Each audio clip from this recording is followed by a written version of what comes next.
Can technology evolve through compassion? At first, that may sound like the wrong question.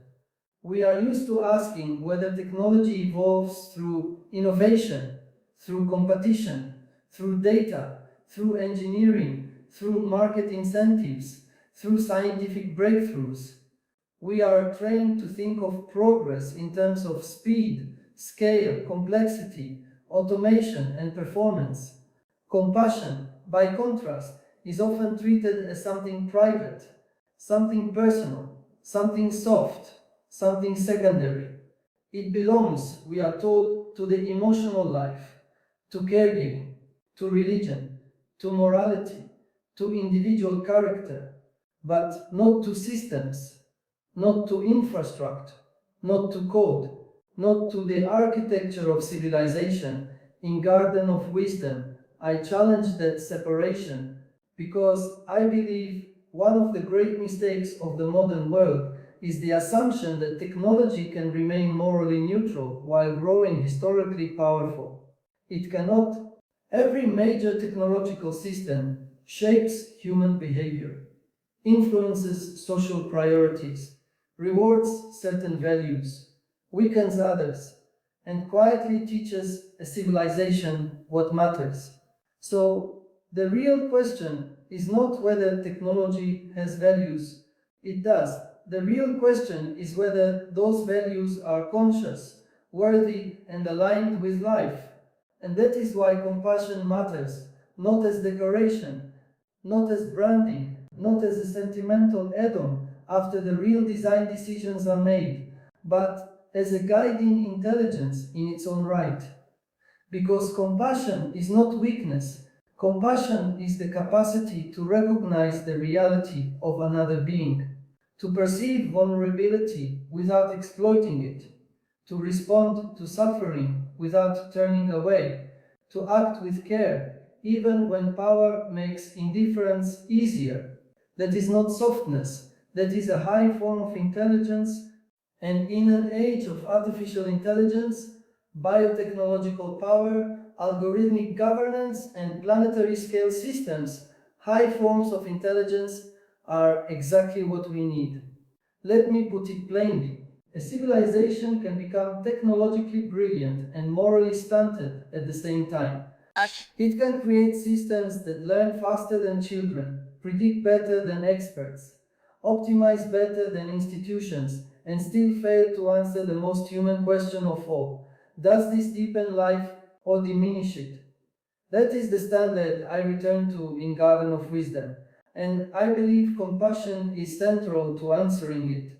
Because without compassion, technology tends to drift toward one of four distortions. First, it drifts toward efficiency without dignity. In that world, the primary question becomes what works fastest, cheapest, and at scale.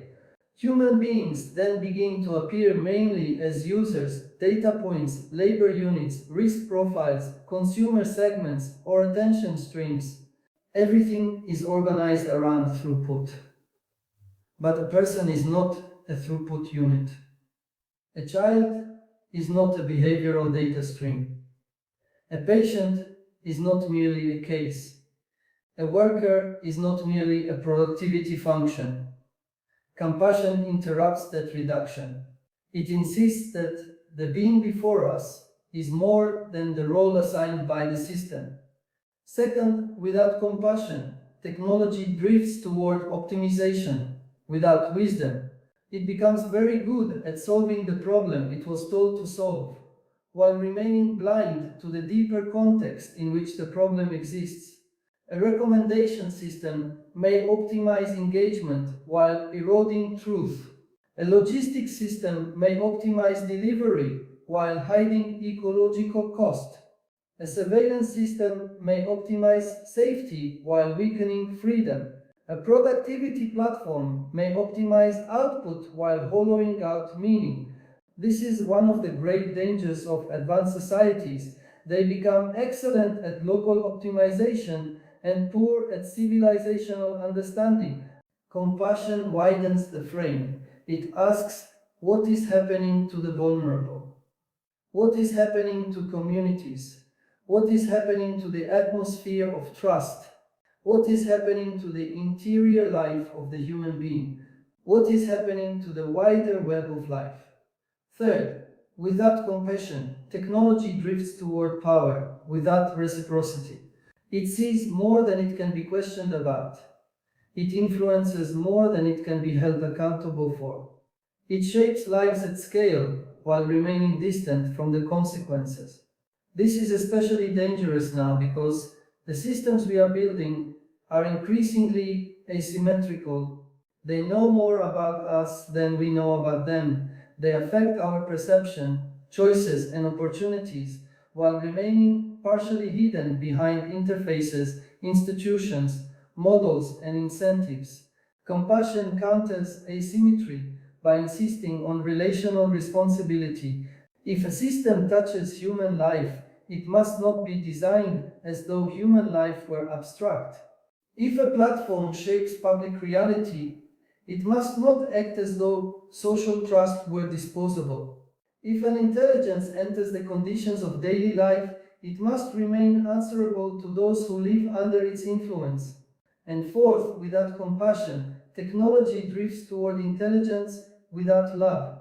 That may be the deepest distortion of all. It becomes brighter but colder, more capable but less humane, more connected but less intimate, more informed but less wise.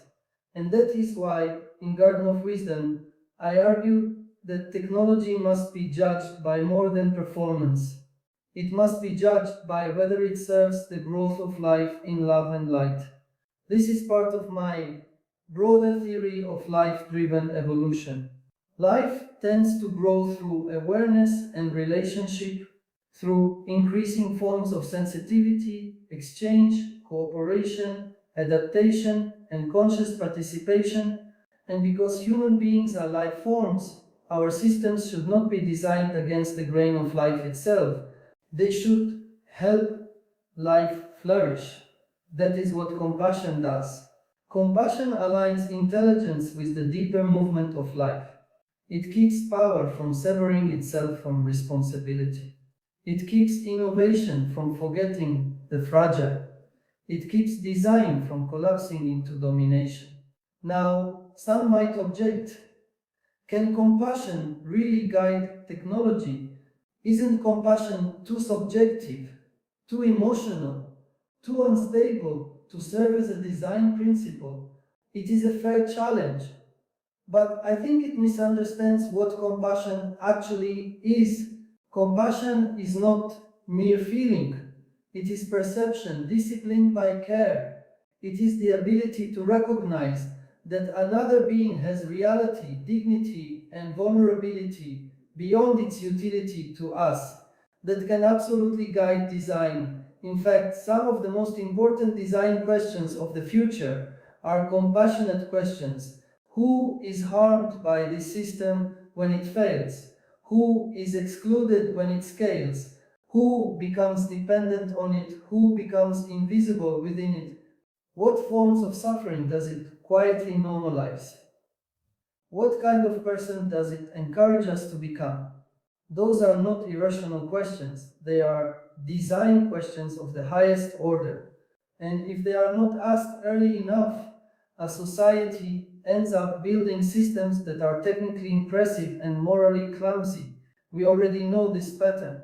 We build communication systems and then discover that they reward outrage more than wisdom.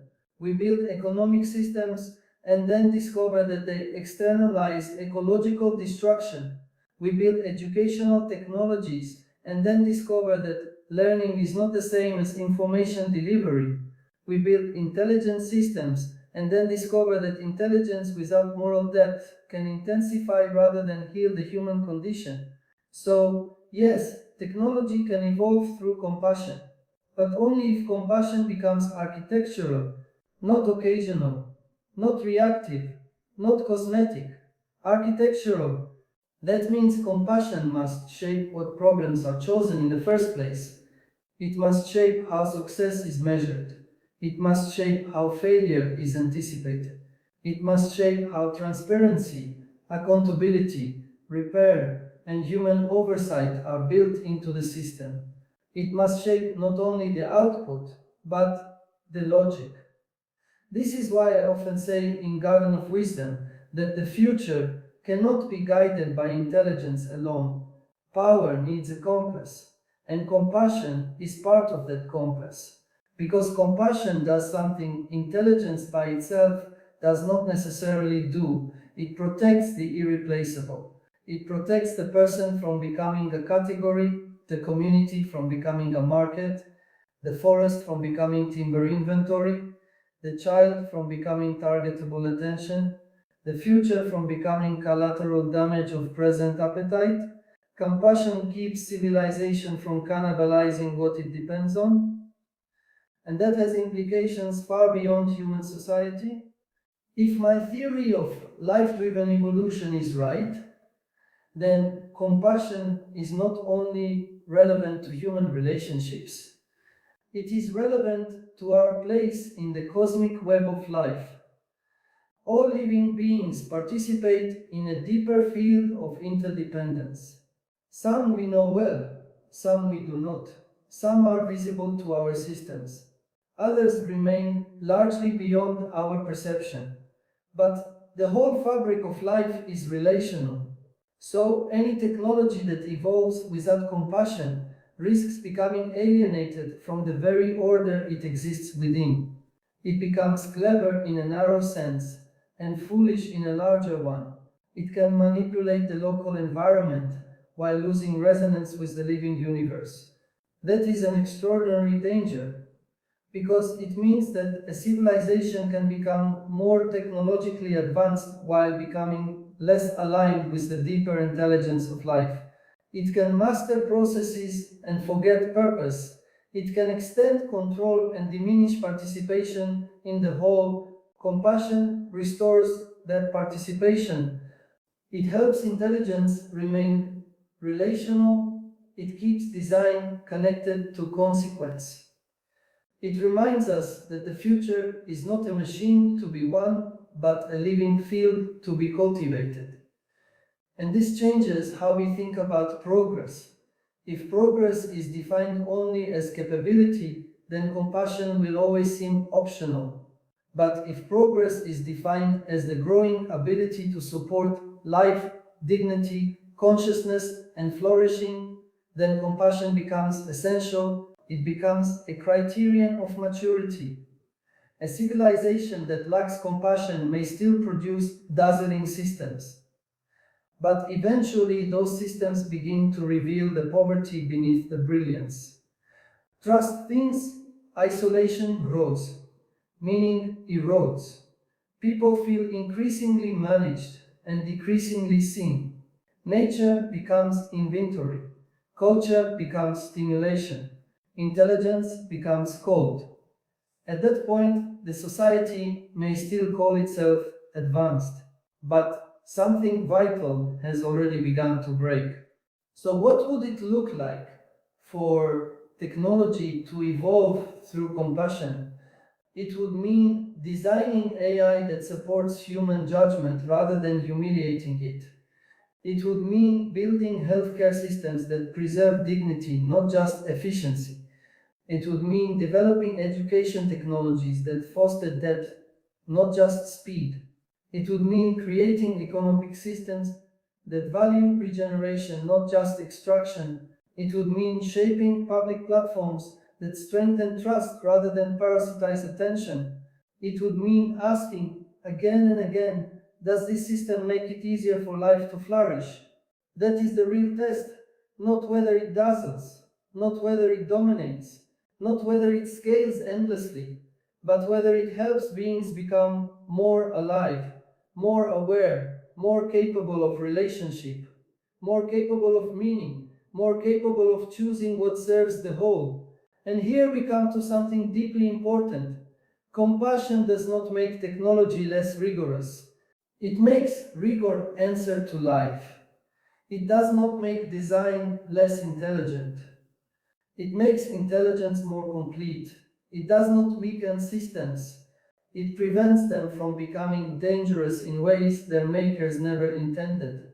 This is why I believe compassion belongs not only in ethics panels or public speeches, but in engineering culture, governance culture, business culture, educational culture, and civilizational imagination itself. Because the future will increasingly be shaped by systems that touch nearly every domain of human existence. And if those systems do not evolve through compassion, then they will evolve through other forces: competition, control, fear, vanity, speed, profit. Without horizon, those forces are powerful, but they are not wise. Compassion is wiser because it sees that nothing truly survives alone, that every gain purchased by the destruction of the living fabric eventually becomes loss, that intelligence severed from care becomes unstable, that a civilization which does not learn to protect the vulnerable will eventually become vulnerable to its own creations. So, let me ask the question again: can technology evolve through compassion?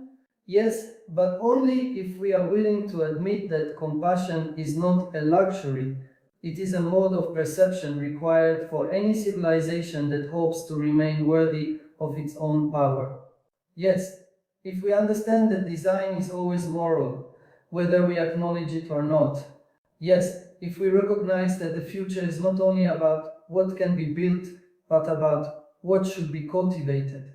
Yes, if we remember that technologies are not outside life, they are entering life, shaping life, conditioning life, and therefore they must be aligned with the deeper tendencies of life itself.